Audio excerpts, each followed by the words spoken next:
Ready to do this? Sure. It is the height differential. That's the 6'6" Neil. I am the 4'10" Nick. We are back to talk a lot of Olympics, talk some college hoops. Did you watch the NBA All-Star Weekend? Tyreek Hill just got cut. There's a lot of things to talk about.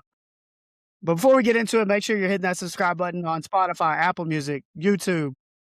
Subscribe, follow us on social media.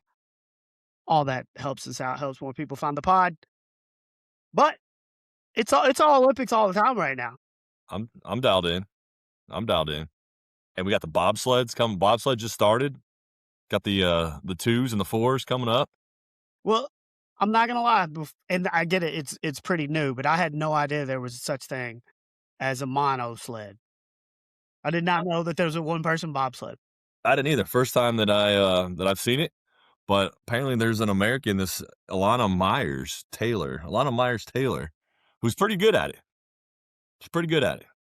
Well, for people that are watching live and don't want it to be spoiled because it happened earlier today, he went into today. I think she was in third place.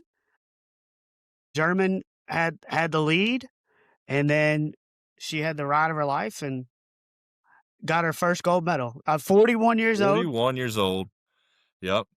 This is her 6th medal overall. Yep. Which ties her for Bonnie Blair for the most medals by American woman in Winter Olympics history. She also becomes the second Black woman to win an individual gold medal in the Winter Olympics. She won her first medal, a bronze, way back in 2010 in Vancouver. But this is what's cool about the Olympics. You see it, people try time and time again to get that elusive gold.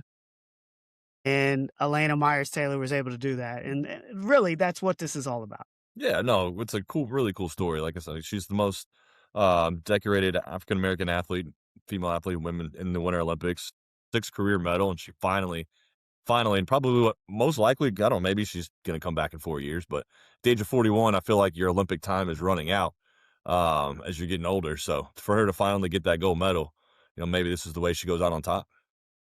Yeah, but watching the mono sled or however they mono bob or mono sled or however they call it, like a lot of them they're not youngsters. Yeah. A lot of them have a lot of experience. I don't know if the bobsled allows you for your career to go a little longer, but Callie Armbruster Humphreys who came in, who got the bronze medal. She got her 5th medal in Olympic history, and she won the gold 4 years ago. Yeah. When they debuted the mono bob. So pretty cool that she got gold 4 years ago, now comes back and gets the bronze, and Myers Taylor is able to get the gold. But she talked about Humphreys talked about was how cool it was to be able to get a medal after becoming a mom. I guess she recently had become a mother. She's got her kiddo with her there. Yeah, that's cool. In Italy. So just a lot of cool stories in the Olympics, but learning about a new sport that you didn't know about when you already loved the bobsled, and then you wanted to learn there's a one man or one woman bobsled. It was cool to watch. I was locked in. So you think in 4 years we got a chance of doing this? Should we do it? Should we start practicing now? Start training for? I don't know where the Winter Olympics are in 4 years, but I think they're in France. Not 100%. I think they're in France. Maybe you and I should get out there and start training for this. I mean, it'd be right up our alley. I don't think people are normally very tall for the bobsled, but I also don't think they're super short. So I think the height differential, us both being at 2 ends of the spectrum, probably does not bode crazy well for us to be great bobsledders. It'd be like a true underdog story here. Maybe give it a shot. Just jumping in that thing just looks so tough. It does look tough. I mean, even with one person, it looks tough. And then you combine that with the 4-man when they got to time it perfectly. It's just, but watching them go 75 miles an hour down that chute where it looks like they're losing their back end right away, and somehow they don't do it. It's another cool thing is you don't ever watch these sports any other time. There's no chance that some random Saturday you're just going to turn on and start watching Germany and the United States in a random bobsled Well, if it match. wasn't the Olympics, Nick, I don't think you could be able to find it on TV. And they're just there's not regular season mono Well, bobsledding. Where there's not, but The New York bobsled team versus the Atlanta bobsled team on a Saturday on ABC. I don't think that that's should a we thing. should we start that league? We could. Should we Bobsled start that league? league? Yeah. Like, I could see like, curling fe I feel like it's everywhere during the Olympics, no matter what channel you turn it on.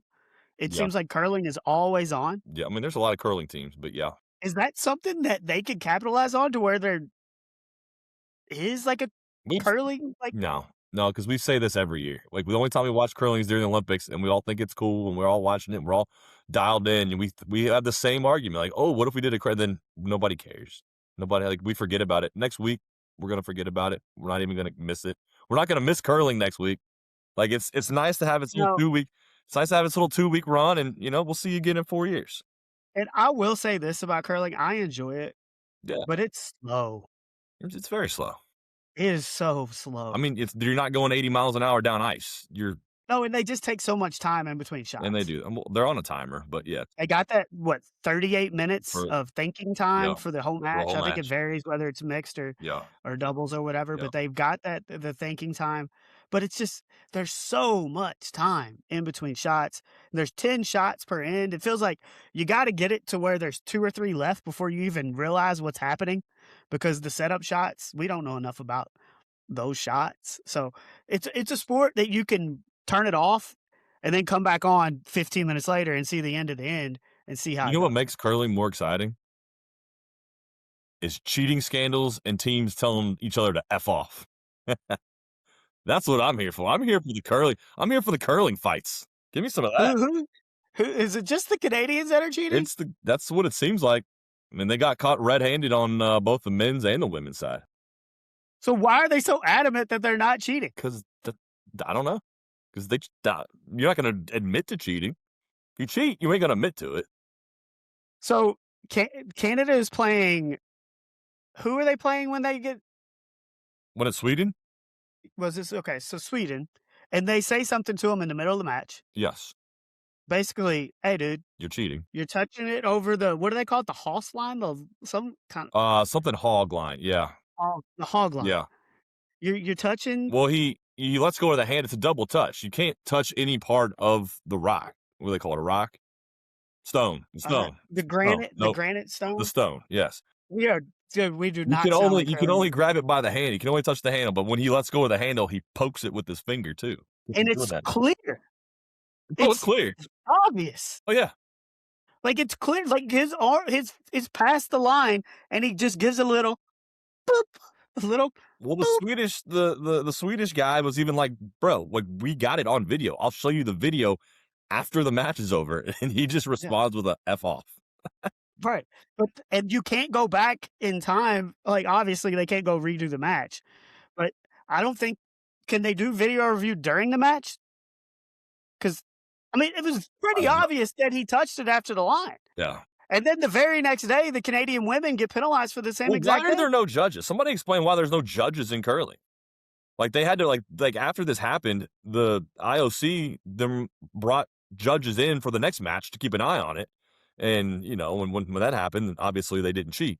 And So are they supposed to officiate it themselves? yeah, I think it's kind of like It's it's like a self-officiated like integrity. call your own fouls type game. But they ended up bringing in like bringing up some officials in their next match, and Canada ended up losing. They couldn't cheat, and so they lost.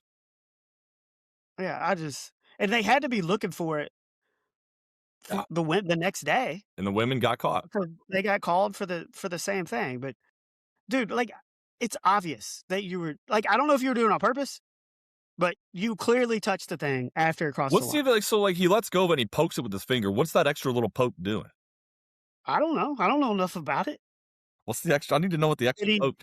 I need to is know what the he little like poke did. Like, did it like to give you just that extra little oomph to get it down the ice a little bit quicker? You're like, I didn't throw it hard enough. Let me poke it. right? Like, It would I don't have know. to be like some kind of adjustment. Like I didn't feel like So you just poke it, I it wasn't the throw I wanted, but maybe this little little poke. touch right here will fix it. But yeah, dude, like the world curling, like the association was all upset about the language that was used. It's a tragedy. It was I love it. And I love it. I mean, like, this is like, yeah, the Olympics are sportsmanship, this, sportsmanship, that. Nah, let's get some heated competition going. I like it, especially in a competition such as curling where there's not a lot of action going on. You know, it's kind of slow, like you said. So you need a little bit of drama to spice it up a little bit.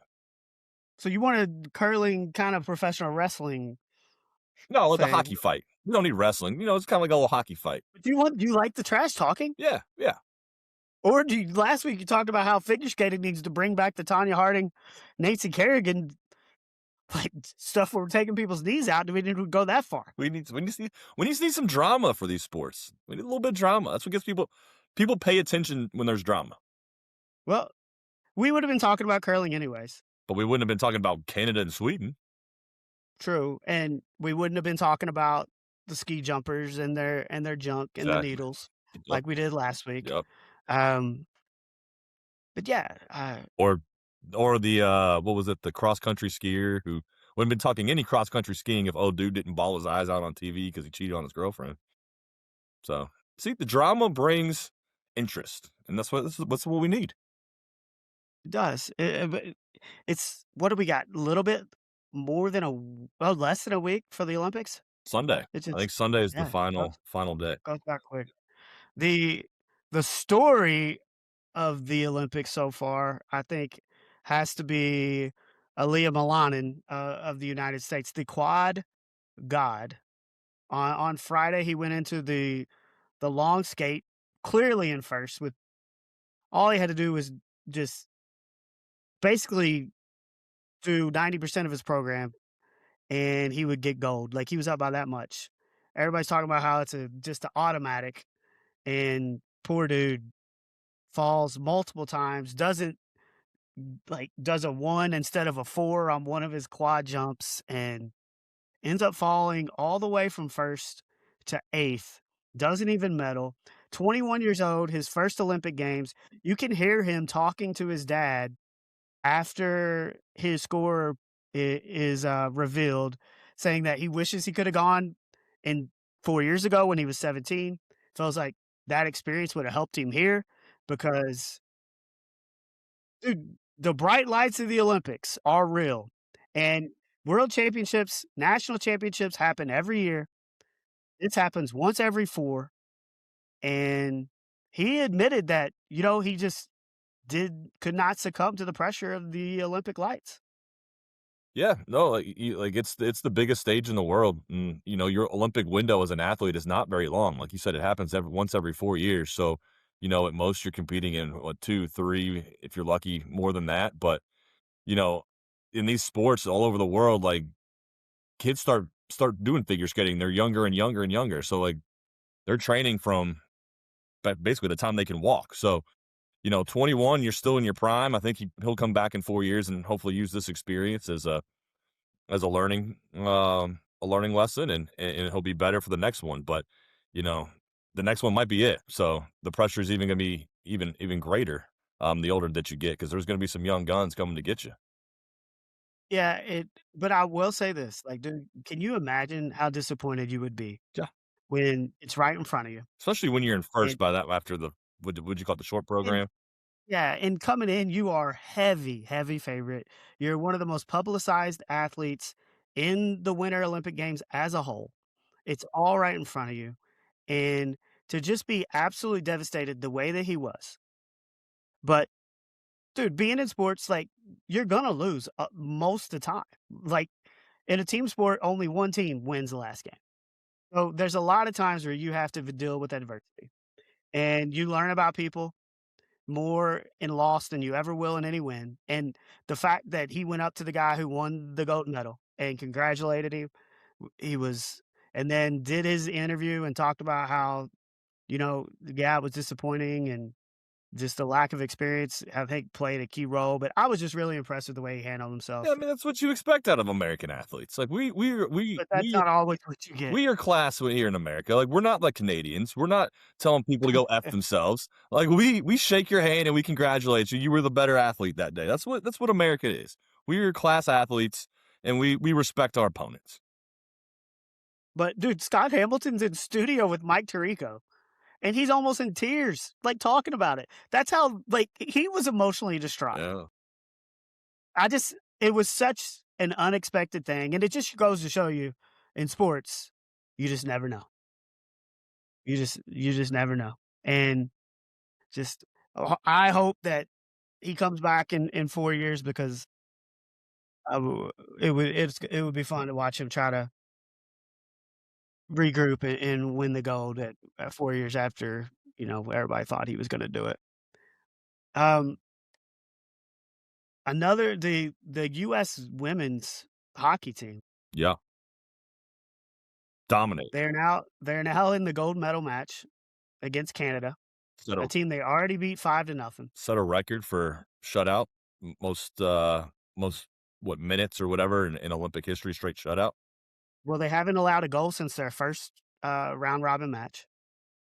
They're 11-0 in, the knockout, 11 goals to 0 in the knockout stage, and now they play a Canadian team that they already beat 5 to nothing in the round robin.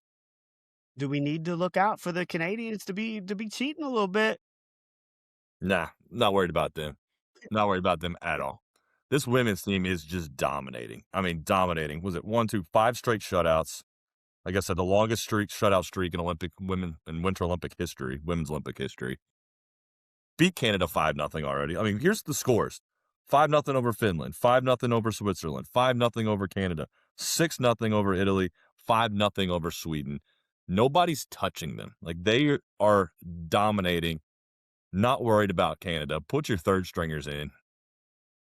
I mean, this one's over. Well, It's icing on the we cake. It's done. we just talked about the quad god. We just talked about the quad god losing when everybody thought there was no chance. Now, this is a little different, It's I a think. team sport. It's a team sport. No, they're a freight train. Nobody's stopping them.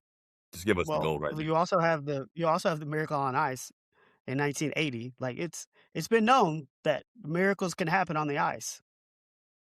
Do you wanna be the adversary in the Canadian movie, The Miracle on Ice, the 2026 version? Like, don't get too cocky over there. It's in the bag. Give them the gold. And then there's one more scandal. You were telling me about the ice dancing scandal. Yeah, this is some real BS here. I mean, I can't pronounce their Well, don't their try. names here. I don't know, but yeah, this Madison Chalk and Evan Bates, the two U.S.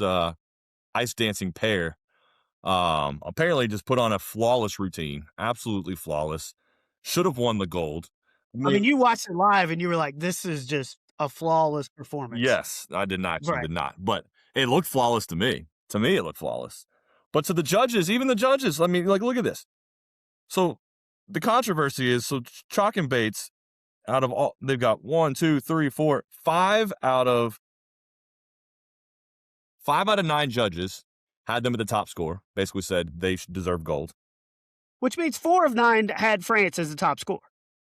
So it's only one more. That's okay. What one more is one more. It not, is. Not, but It not is. only that, But we're not talking 8 out of 9 here. We're talking 5 out of 9. 5 out of 9. But what the controversy is the French judge had France 8 points better than the U.S.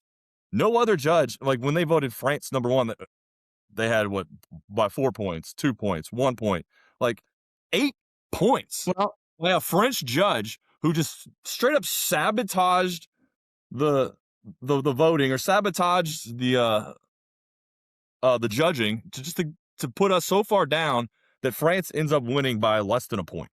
Less than a point. well, the U.S. judge is the only one that had the U.S. by more than. Oh, also the Spanish judge had France by 5 points, That's also trash. and the U.S. judge only had the U.S. by 4 points. So if the U.S. judge just increases that by a couple, That's then 1 point. we're Yeah, not just dealing with all this. But you know what? So- We like I said, we're a fair country. Americans don't cheat. We don't cheat. We don't need to cheat. We don't cheat. We don't need to degrade some other country just to fraudulently give our own country a gold medal, like this French judge did. Like, this is just absurd. Also, in what sport should you ever be allowed to judge your own team? I think it would make a lot of You sense just throw for out like, you can't judge your yeah, own country. both of them to be crossed out. I would agree. You don't get to judge Yeah. your own country. You sit this one out, you vote on all the other or you judge all the other countries. Like, And then you remove the controversy, yep. and And the US would win also a gold medal. and the US wins the gold medal. Exactly, because that's what what fair and honest people would do. But once again, other countries don't play fair. France cheating, Do Canada's you think cheating. did they bribe the Spaniards to get a couple extra points there too? Oh Because yeah, probably. They probably were like, "Hey, if you you knock the US down, we'll get you some baguettes and we'll get you some eclairs, some fresh baked eclairs after the program's over." Yeah, they probably bribed them. and then the French team afterwards, amid the controversy, was basically saying we didn't have our best routine. If we would have had our best routine, we would have won by even more.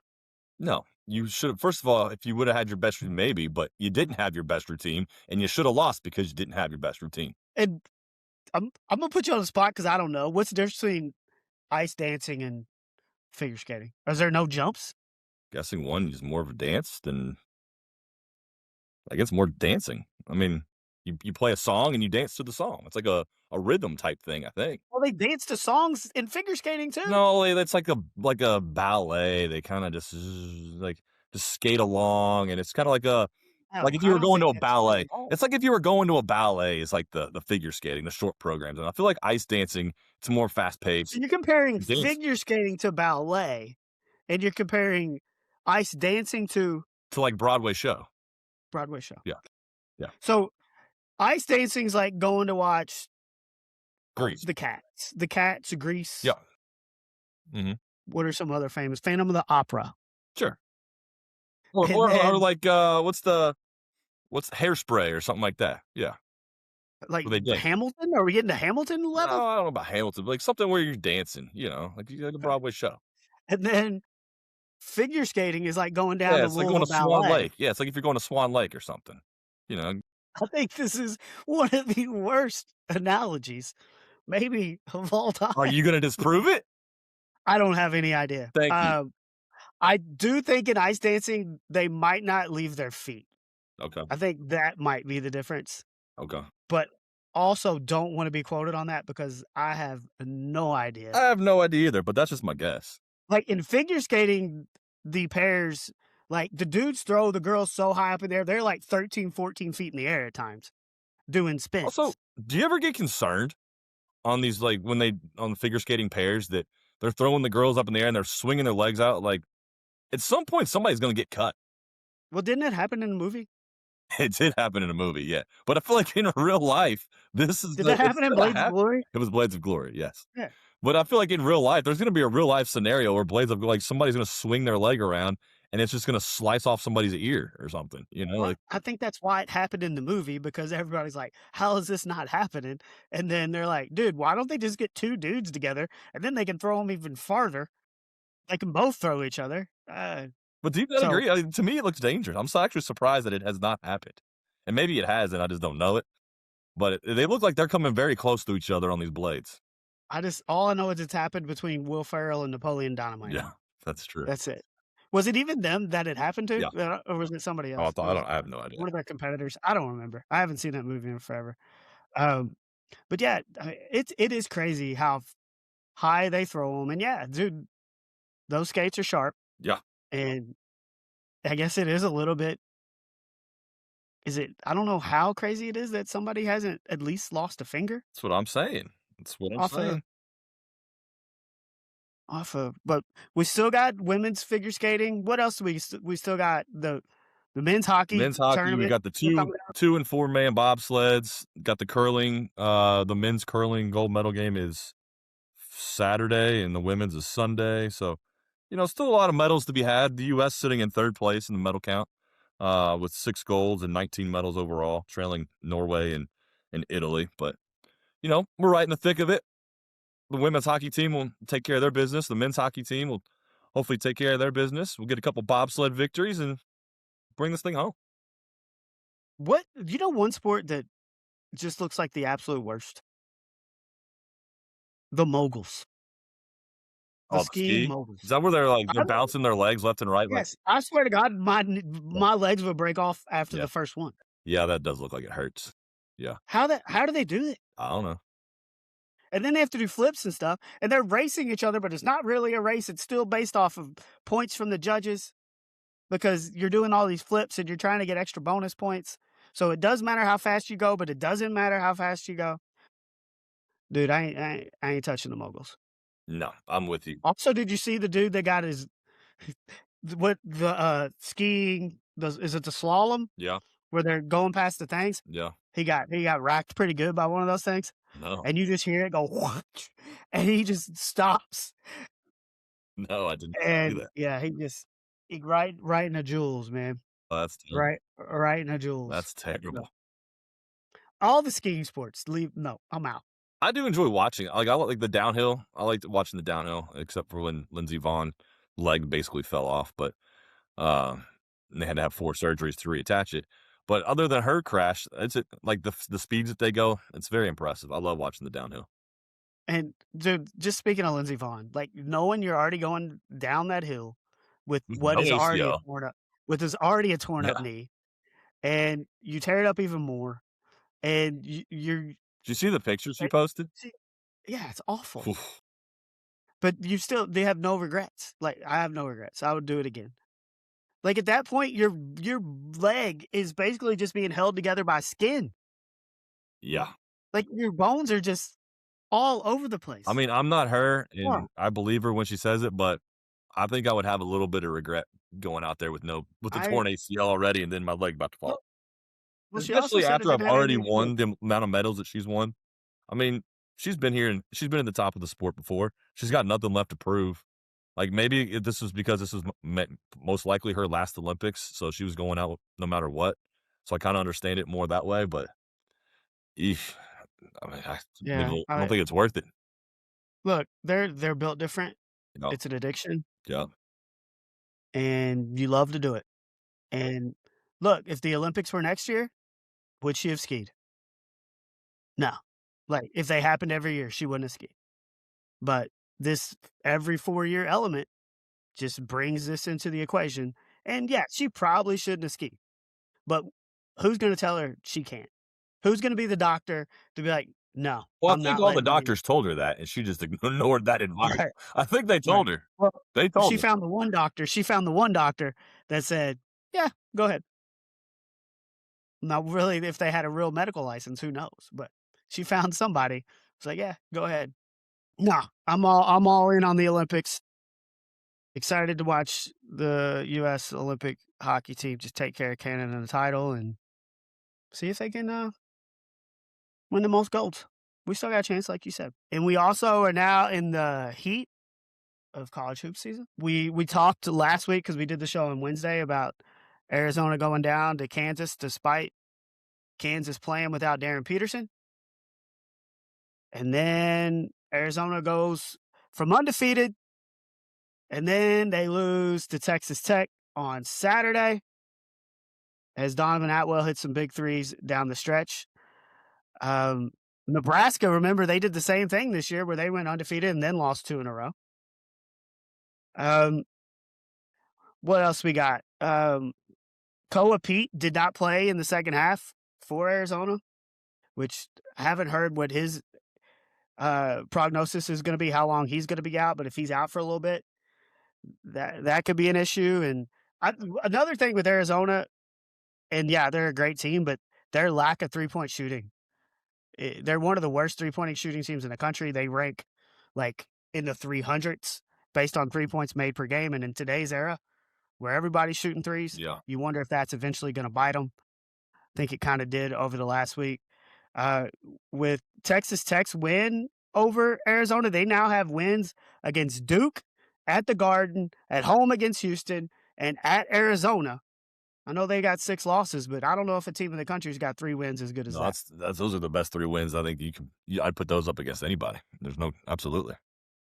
JT Toppin was just an absolute Yep. problem for Arizona, and Christian Anderson continues to if not they are one of the best scoring duos in the country.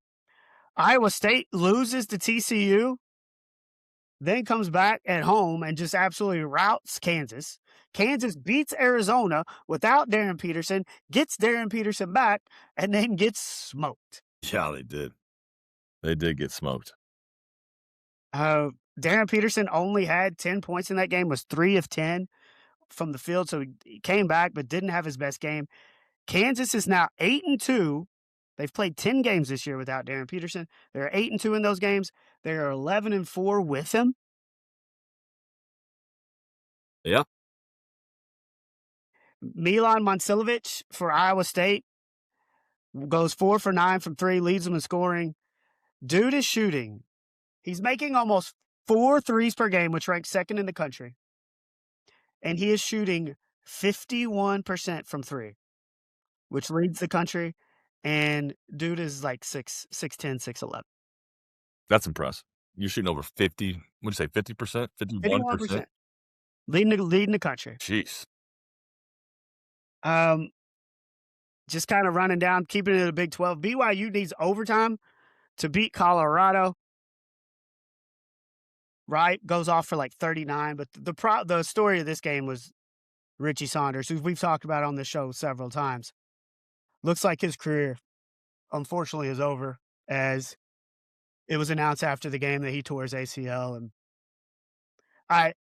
BYU does not really have a signature win. They got a good team that I think can make a run, but without Richie Saunders, I think it really limits them. Puts way more pressure on DeBonsa and Wright.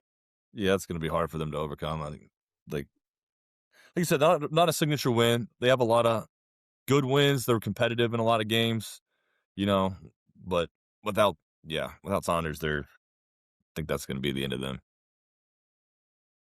Michael Brown follows up 45 against NC State with another 29 in the win over Baylor in Fort Worth. Just kind of an odd non-conference game in Fort Worth in the middle of the season. In front of 4,000 people. It wasn't the best crowd. Like a closed-door scrimmage almost, it seemed like. It was everything about it was just kind of odd. Yeah. And Baylor has had a lot of injuries this year. You got to see James Najee play in person. Yeah. I think he actually had one of his better games. He has not been living up to all that hype and all the talk that was everything was talking about him coming back. But Michael Brown in the last 2 games, 74 points, 14 of 21 from 3, 16 of 16 from the line, 12 rebounds, 8 assists, and 8 steals. I left off the 8 turnovers. Yeah, you can leave those out, but no, it's good enough to where he wins I saw he won the Naismith Player of the Week, National Player of the Week honor, so good for him. Just another freshman. We talked about how good all these freshmen have been. He's just another one that continues to elevate this freshman class that they're doing something special. They've all taken their turns kind of this week or throughout the year. Yeah. Showing what they can do. And obviously, Michael had the lower back injury that kind of set him out, but he's kind of getting in a groove and playing as well as anybody in the country right now. And if he's playing that way, it's exciting. What we can do when he's healthy and how good he can be. I mean, this Louisville team can be a Elite 8, Final 4 contender. Like with him healthy and with Conwell playing well and everybody starting to gel together. Like especially now in February, now's the time you want to start playing your best basketball and. Louisville's healthy and Brown's playing his best, so they're rolling. They're rolling. Florida takes care of Kentucky in Gainesville. Really, I didn't think Kentucky played that bad in this game. I didn't either. Mark Pope he's shortened up his rotation a little bit, but we've talked about Florida, and we know how good their front court is, the best in the country. But when you're getting that kind of performance from Xavier Lee, you're getting Klosver shooting like that off the bench, it's going to be – Florida's starting to really separate themselves from everybody else in the SEC, and they're really starting to put themselves back in that conversation to potentially run it back. Yeah, like this is the Florida team that we all expected, when the year started. Like they were preseason number 1, start the year coming off the national championship. They struggled early in the November, December, lost right out of the gate. It's a really good Arizona team, but struggled, had some losses early, had that loss to Missouri, and everybody was like, what's going on? And then ever since then, Not only are they winning, they're winning by a lot, like 23 over Alabama. They beat Georgia by 20 the game before Kentucky. And then they had Kentucky down double digits for most of that game, end up winning it by 9. So they're beating good teams, and they're beating good teams by a wide margin. This is the Florida team that we expected, and the Florida team that could, in my opinion, they could still win it all. 100%. And dude, their front court in the game against Kentucky, they almost had Condon Houck and Chin Yelu. I struggle with his name. All three almost had double doubles. Condon had 14 and 11, and Chin Yelu had 10 and 11, and then Hawk had 17 and 8. Like, it's just their front court is unbelievable. Boogie Flan did not have the best game, but because Xavier Lee, I mean, he really kind of got them rolling at the beginning, finishes with 22 points. If you get one of those two guys to show up and then you get some help from the bench along with that front court, I think Florida is going to be – they're going to be a problem for a lot of teams. Yeah. Yeah. No, Lee had a great game. He came out firing from 3 early, kind of built that lead right out of the gate. And, yeah, like you said, Flan was only 2 of 10 from the field and 8 points, and, they still won by 9. It could have been even more. Miami, Ohio remains unbeaten, beating Ohio on last Friday night. It was the first MAC game on ESPN, I think, in over 20 years on the main ESPN. But here's the news. The news from this. Head coach Travis Steele says he will wear a Speedo at Selection Sunday if Miami, Ohio remains undefeated. I like it. I mean, I like the comment, a little motivation for the team, I guess. You get your coach, embarrass your coach on national TV by him wearing the Speedo, but looking at their schedule, it's not difficult. I mean, it's not difficult. Their hardest game is going to come against a 16-10 Bowling Green team on February 20th, but they got that game at home. I mean, their next game is against UMass on the road. They're 15-11, but everybody else they play has a losing record. Or they're at 500. Like they play Toledo and Ohio University are both 500, and then Eastern and Western Michigan both only have 9 wins on the season. So it's not a difficult road. I mean, if they can get past that UMass and Bowling Green game, I think you're going to see them wearing a Speedo on national TV. Well, look, we've talked about their schedule. One of the softest in the country. But a lot of other teams in college basketball have had soft schedules. How many of the other teams are sitting there at 25-0? Yeah, none of them. Yep. So regardless of their schedule, I think they deserve credit, obviously, for remaining undefeated. Do you know why Travis Steele has selected this as the reason, or is this as what he will do if they remain undefeated? No. So at their home games, the men's both the swim teams are there and they wear their uniforms. Okay. For almost every home game. Okay. So there's a reason behind this madness. He just doesn't want to show everybody off his body on national TV. Like the swim teams have been there supporting them. So obviously to kind of show some support back, this is what he said he will do. And we've talked about it. I still think they might have to win the tournament to get into the big dance. Yeah. So God, could you imagine you're sitting there at 30 whatever it is and you lose in your conference title game and you get to go to the NIT. You won loss all year. I mean, they've got the only competition. I mean, they got Akron, who's sitting there at 11-1 in the conference. They're 20-5 overall. Miami beat Akron at home earlier in the year but only by 2.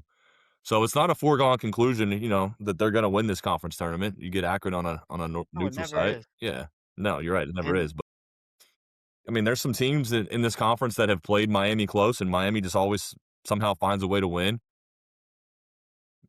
We thinking at some point maybe that luck runs out and that one possession game flips the other way, and they're sitting on their couch, or they're sitting at the NIT and watching somebody else take their spot.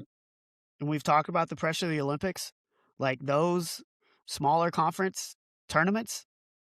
They're very similar because, look, it's. You either figure out a way to win or you're going home because there ain't no second chance. There ain't no automatic or, the committee picking you to get in the tournament. So there's going to be a lot of pressure on them going into that tournament, even if they are undefeated. And I don't know. It'll be fun to watch to see what they can do because if they don't win, they're going to be on the bubble, and I wouldn't be surprised if that bubble got popped. And we just know how much the committee loves these 500 Power Four teams that nobody cares to see I'm in the big I dance. mean, I'm curious, how good do we think Miami is? Like you said, like, they're soft schedule, but a lot of teams have some soft schedules, and they're not undefeated. Like, how good do you think this team is? Like, I don't know.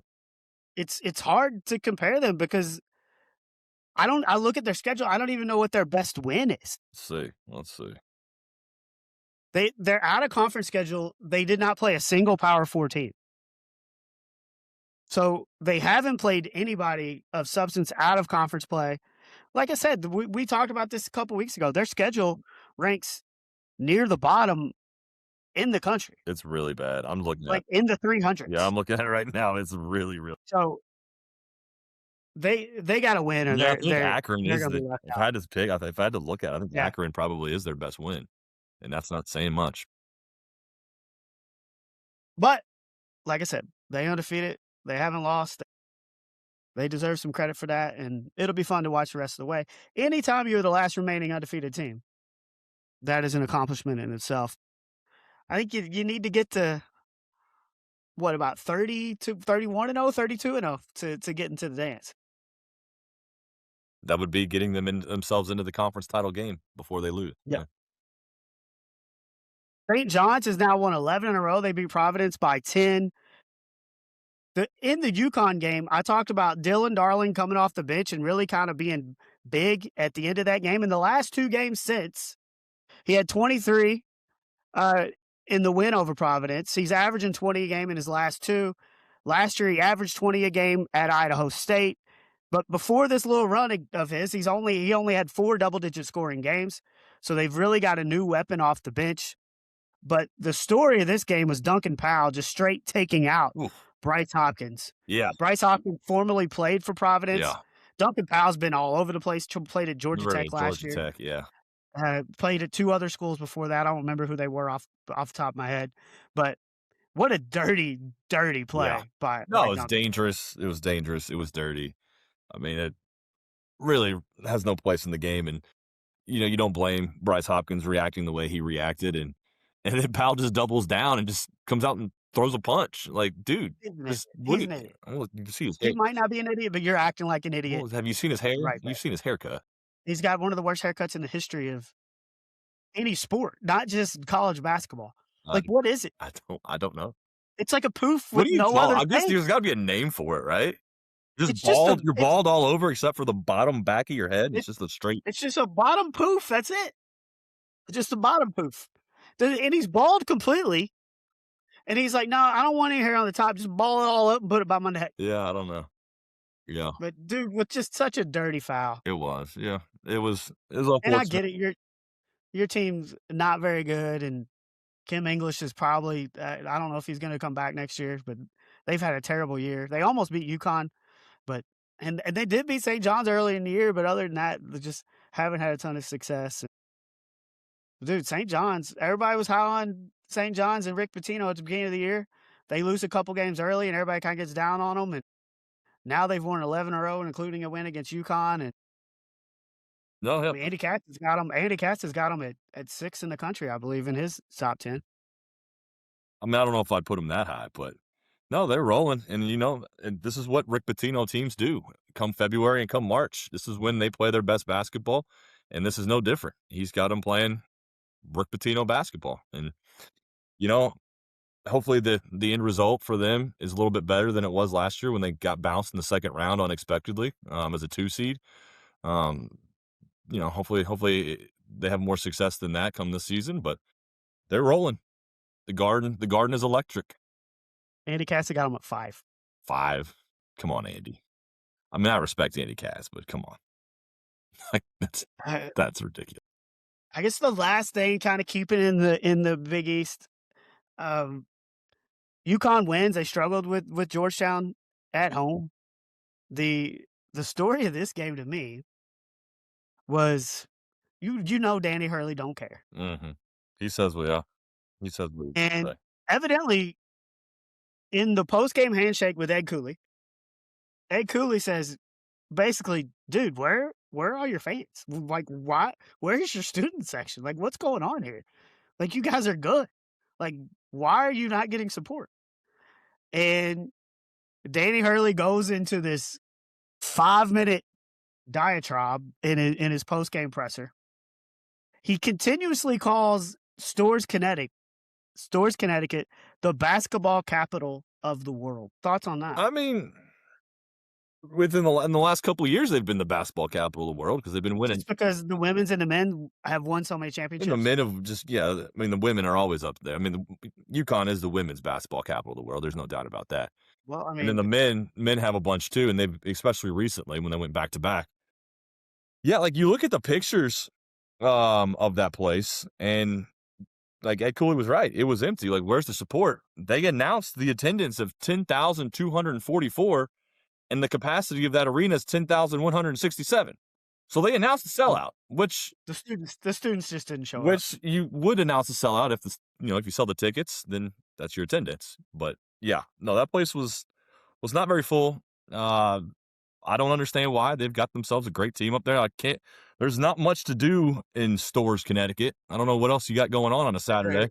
There's nothing That's to do what I'm in saying. Storrs, Connecticut. Go watch a really good basketball team play. Like, I don't know where they are or what they're doing, but I can't imagine there's much else to do. Get to the games.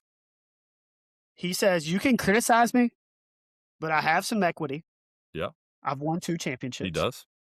Which he has. Yeah.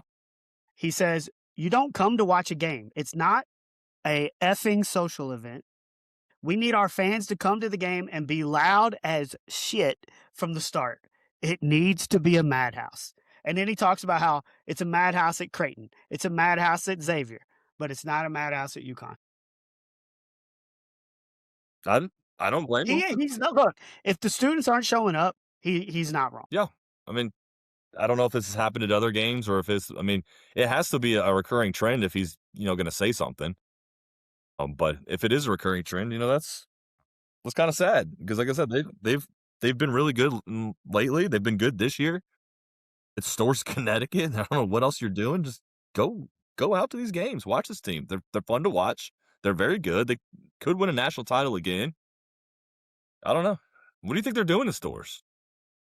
I don't know, but I'll be honest, this is a problem everywhere. Like little Jimmy didn't want to take Winnie on a Valentine's Day date to the UConn basketball game against Georgetown. Guess not. Or maybe that was the problem. They were all doing Valentine's dates, and they didn't. Their girls didn't want to go to the game. You mean Maybe that was the they didn't problem. want to share a nacho or an ice cold soda with 1 straw, 2 No, just straws? why when you can cuddle up on the couch with a blanket and drink cocoa and watch it on your 70-inch TV? And I think that's a lot. I mean, we've seen this all across the country. Like it's just hard to get 22,000 people in a. They don't have the In an arena capacity for anymore. 22,000. But I'm It's saying anywhere. 10,000 Like, people. it's 10,000. not just happening in Storrs. Like it's happening at other places too. It is, but this is only a little 10,000 seat arena. That But place should be full.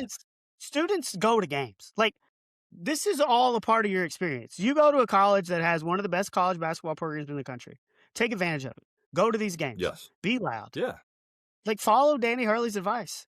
The dude has equity. He's won 2 championships. It's part of your responsibility as a student to go support these student athletes in your school and to be a fan and to be loud. Yes, like go Look, go nuts. I'm talking to a guy who went to all the Indiana football games Yeah. when they were 1-11 and 2-10 every year. We were there.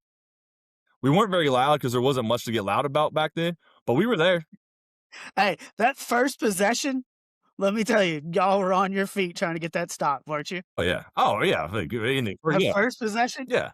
Early in And the then- game, yes, we were loud. And then after that, And then the beers wear off and yeah. you're down 60 to And it's 14 just- and I mean, you can only do so much. I did my Right? part. If you're up there cheering when they're down 60 and you're screaming on 3rd down to get a stop, you got some kind of mental thing Well, as going a on. student, you were a student. What, Bellarmine University? Did you go to Knights Hall? No. No. Did not. Okay. Did not. If you were a student at UConn, would you have gone to the games? Yeah. There's nothing else to do in stores. What are you Oh, gonna well, do? Fly to Hartford? There's nothing to what do. so what else were you Well, doing as I a guess student? drive to What Hartford. else were you Huh? doing as a student instead of going to Knights Hall?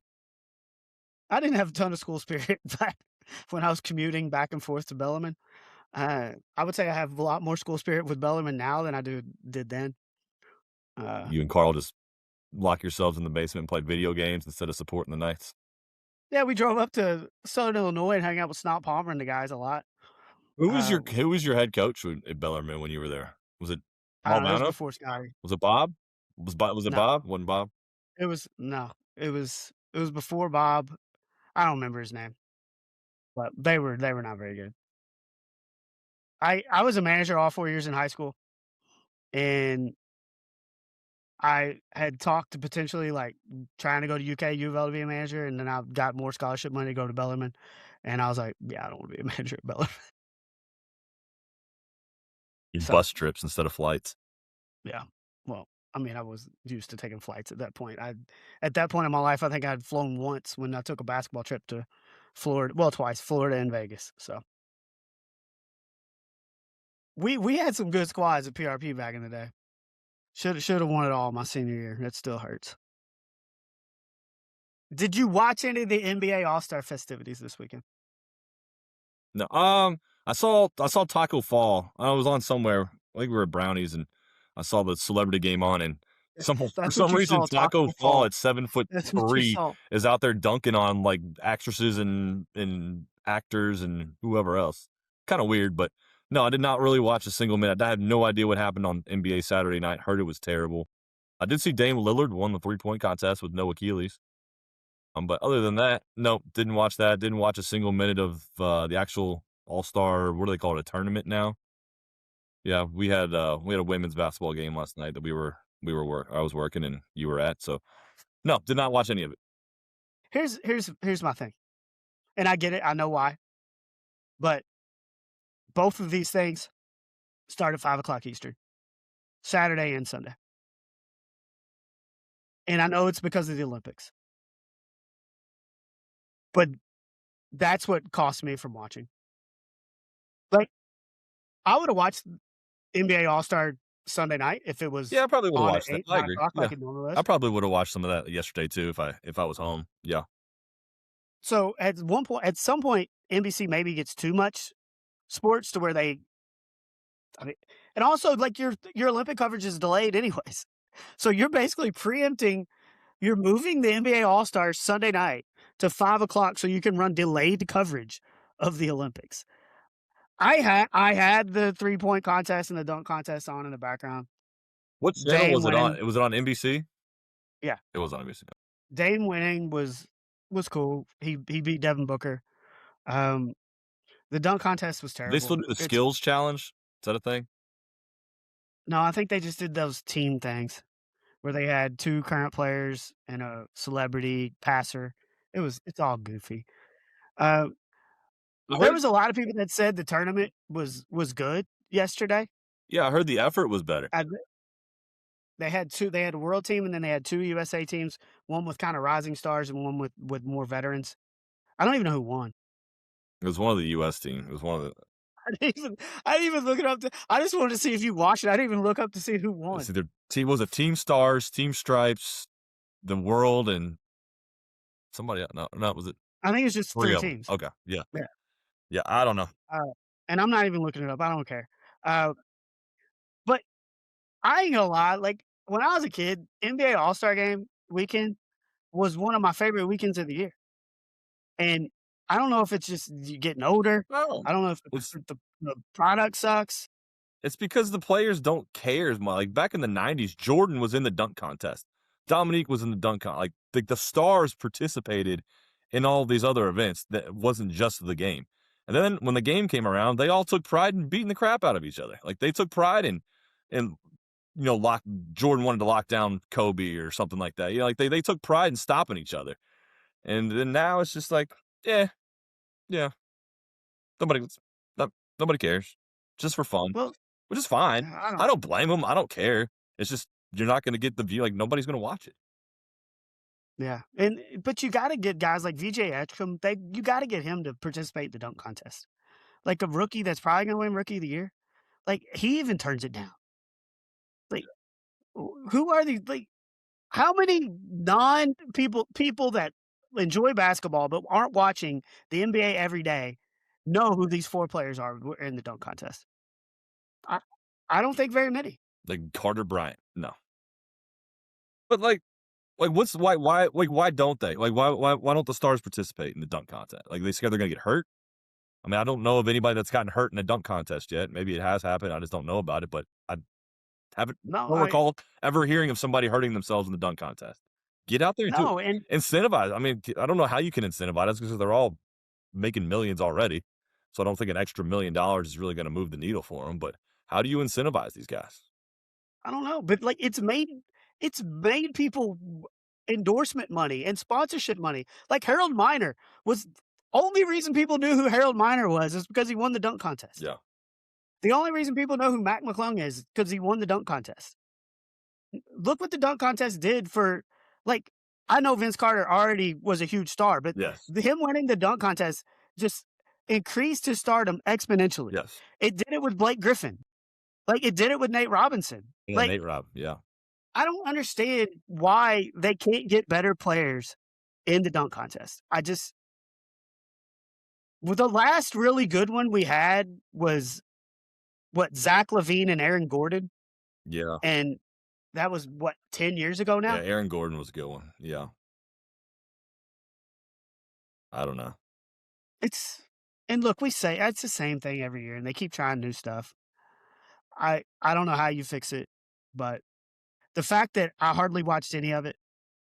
I mean, it's same with the Pro Bowl. I mean, they're really the only All-Star game that people pay attention to is baseball because it's an actual game and, they stars actually try, but and then hockey figured it out last year with the Four Nations tournament. Like, that was awesome. That was awesome. People loved that.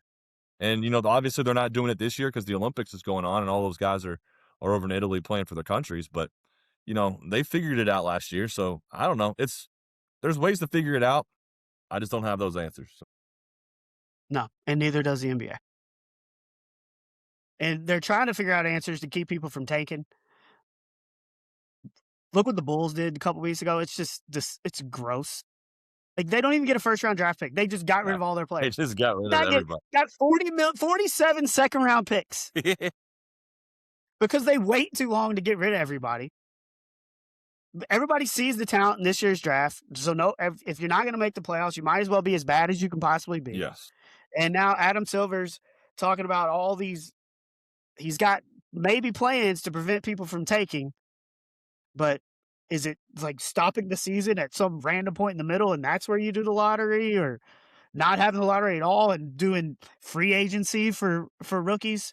Like, all these things have been talked about. They're not going to change it. They're not going to change anything. It's just going to keep being a lottery. I mean, you And can't pause the standings in the middle of the season and say that that's it. Like, no, you that's can't. stupid. Free agency is just absolutely stupid as well. But like I told you, I'm like, if you want to like make it a true lottery, like they have this draft lottery where the ping pong balls are bouncing around it, but it's a weighted lottery. So like usually the worst teams are drafting either first, second, third, maybe drop to fourth. I don't know, but you're still up there. Put 32 ping pong balls in a thing, no matter where you finished. Let's have a true lottery. Draw out. So you're drafting all 32 spots? Yep. Just randomly? Yeah. I mean, I don't love that either. Why not? I mean, they talk about how, like, then they could just pick and choose who gets, like, and there's I don't know. Like, Make it random. Just and then make you it get first place teams getting the first place pick. Then the rich get richer. So what? But Right now, the I way mean, it that's works just is, the way that your luck. Well, I mean, that's just the luck of the draw. yeah. Well, do you just draft the first 3 randomly and then it goes in order of record? Nope, I'm putting all 32 and grinding those balls up, all 32 teams. And if the Oklahoma City Thunder somehow come out with the top pick and they draft Peterson, then they're gonna they're gonna win the title for a couple more years. But just put them all in there. Let's randomize You it know, up and let's go. you know who doesn't have to worry about tanking? All the soccer leagues across the country that Yeah, because you just get relegated. have the relegation system. I mean, relegation system, I love the relegation system, except there's no you're not gonna No chance. you're not gonna relegate the Chicago Bulls to the G League. God, I would love it. Wouldn't it be the best? You're not Like, gonna you've got relegate all these little these cities across the country, like, trying to put together, like, real teams with players that aren't affiliated, like, have a not a true minor league system, but true lower levels, Yeah. and they're trying to get up in the NBA. So we're gonna have the Chicago Bulls playing at the Northeast YMCA against the Yeah, against the Middletown Mashers. Like, like, there wouldn't be any taking. no, there would not be any taking, but I know the EPL does not have to worry about tanking, no. and we worry about this in every sport except for baseball. Not I wouldn't say people tank on purpose in baseball. Tanking in football is kinda do you really tank in football? I to a point, not as bad as the NBA. Yeah, The NBA is the it is worst. the worst. Is that But you just look back at that Bengals Dolphins game, the draft before Joe Burrow, and the Bengals are down what 21 points, something like that with Andy Dalton. yeah. And they come back and Forced they're overtime. down like 14 with under a minute. They get a touchdown, get an onside kick, get a touchdown, force overtime, and somehow lose in overtime. But if they win that game, they don't have Andy Dalton or they don't have Joe Burrow. And we have Tua. We all know how Right. that would've worked out. So, yeah. So losing that game, maybe there's a little bit of taking in football, but it's the worst in the NBA. I guess we'll close with a little NFL. Tyreek cut by the Dolphins. He vows that the cheetah will be back. He's 31 years old. Neil, will we ever see the cheetah again be Yes, dominant? yes, we will see the cheetah again, and I'll give you one guess as to where you're gonna find him. He will play for an NFL team when he's healthy. Where do you expect him to Chiefs. show up? Chiefs. Yes. He will be back with Patrick Mahomes, Andy Reid, and the Kansas City Chiefs. It is already a foregone conclusion. That's where he's going. And watch, he's gonna be productive, and we're all gonna be like, God, I thought this dude was gone. No, I expect him to be on the Super Bowl winning Chiefs team now all of a sudden.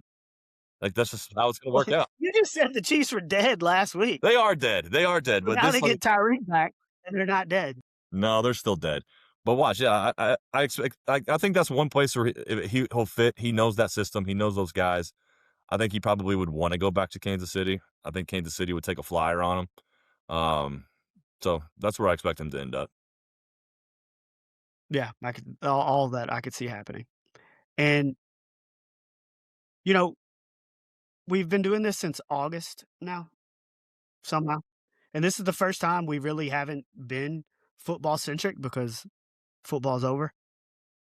At the end of the football season, we finally got like our where we actually argued, and it's about Sam Darnold and whether he's Oh, a yeah. top 10 You think quarterback he's an in the MVP? NFL or not. God, all week this week you were talking about Sam Darnold and how I think you probably have him up in the top 5 in your rankings now. I've dropped him to like number 14. Or But so after the show last week, this argument continues on text throughout the entire week, where you're acting like I think Sam Darnold's an MVP. that's the And words I'm hearing. all I've said is he's the 9th, 10th best quarterback in the NFL. He just won a damn Super Bowl, has been a number 1 seed for 2 years in a row with 2 different teams. And you're acting like you've got him all the way back at 28 when you've got him at 11 on your own list. So I've got him at 9 or 10, and you've got him at 11, and you're acting like we are the I thought biggest. about him more. I've got him at like now like number 15 now, 16. He always keeps dropping. Yeah. Yeah. I mean, you're ready to He put a keeps Hall of dropping. Fame jacket on the guy. Hey, he keeps do this for 3 or Stop 4 it. more years? You stop that. Stop. You're saying if he doesn't do this for 3 or 4, so if the next 4 years, if he gets 4 more 1 seeds and 2 more Super Bowls, he's not in the Hall of Fame? That's absurd. No. Your defense is going to carry you to those Super Bowls. He ain't going to carry you to the Super Bowls. Eli Manning got 2. He'll do enough to get you to the Super Bowls. Eli Manning got 2 and will be in the Hall of Fame. Because he's better. Eli Manning is better than Sam Darnold. Don't just say yes. Yes. But the thing is, you should say right now is yes, you're correct, Neil. Eli Manning is better than Sam Darnold. Come on. Let's wait till the end of their careers. All right. You know, one thing I'm surprised you haven't brought up yet? A sport that you used to love as a kid. The Daytona 500. Dude, I didn't watch the second. You loved that. You were a You big know what? NASCAR guy growing up, were you not? You and Colin? Yeah, like in the late 90s when it was cool. Yeah, honestly, I'm with you. I used to watch it back in the day too. Late 90s, early 2000s. NASCAR 98, NASCAR 99 on the PlayStation was was a great So game. you're But not you get frustrated to go backwards, see how many people you can take out. I actually did that as well. Yeah, that was fun. Uh, So what you're but saying dude, is you're not joining any NASCAR fantasy leagues like Kyle Ray. I I couldn't name 5 drivers in the current NASCAR fields. I don't know, but Tyler Reddick was your Daytona 500 winner on the last lap, came from third, won. Everybody crashed. It seemed like he's the only one that apparently And came out is he 45? unscathed. Huh? Is he number 45? Yes, yes, he is. So, because he's a Jordan, He's a Jordan. driver. Jordan's first. It was Michael Jordan's first Daytona 500 as a team owner. Yeah, so good for MJ. But no, I did not watch a second. Uh, I watched both of my nephews play. Zeke had 6 points, and then Wes had 2, and then I watched golf. And Scotty Scheffler, who on Saturday they're talking about, dude, his streak of top 10s looks like it's gonna come to an end. The man ends up 1 stroke away from getting into the playoff What is or it, to tie 63? Colin. 9 under 63 on the last day? Dude had 3 eagles and 3 bogeys and shot 63. Yeah, it was looking also. Also missed a 3-footer. Yeah, no, he's just a machine. He's an absolute machine. He's gonna win his fair share of tournaments again this year. But your boy Rick started out first 2 rounds, I thought he was right there, and then the wheels kinda fell off a little bit. Ooh, the wheels especially came off on 6 on Saturday where he put in the native area, dropped, then hit it back into the native area where he could actually hit it. So he hit it out of the native area. He's now hitting 4 and puts it back in the other native area, drops, and then up and downs it from like 100 out for a 7. Yeah, the Yeah. 73 on Saturday killed him, but, I mean, he's playing some good golf, man. Tied for 19. 3 top 20s to start the year, That's but is he back? you gotta get inside the 50 of the world golf rankings by Houston to get into the Masters. A top 5 last weekend where you got a chance would have got him inside that top 50. So he has not played well at Pebble Beach for his career. So Friday was it was a really good round for him. I still think top 19th is his best ever finish at Pebble. So He's playing the best golf he's played. I feel like the best golf he's played in years. Is he not? played really well at the end of the year last year, but it all came late. Yeah. Is Ricky Fowler back? Not saying that yet, but you got to play better on the weekend. You got to play better on the weekend. And he was just saying yesterday too. Dude, Colin won for the first time and since Zozo's, I think 2022, 2023. Just shot 62 or 63 on Saturday to Yeah, 62. get in position, and then just kind of didn't play great on Sunday, but did enough. Did enough. I'm happy golf's back. Yeah. Same. Yeah, and look, we can start talking the Derby Trail too here over the next couple weeks. Prep races. We had The prep races will start. Yeah, Mhm. they're right around the corner. They've already started, Yeah, but we'll get into yeah, the bigger not ones the a little major later. ones. Yeah, those are the minor Right. ones, but yes. No, I'm excited to get off here, watch some Olympics, and we got Houston, Iowa State tonight. Yeah, that's going on right now. Actually, I was looking at that. It is 35-33 Cyclones with 2.5 in the first half.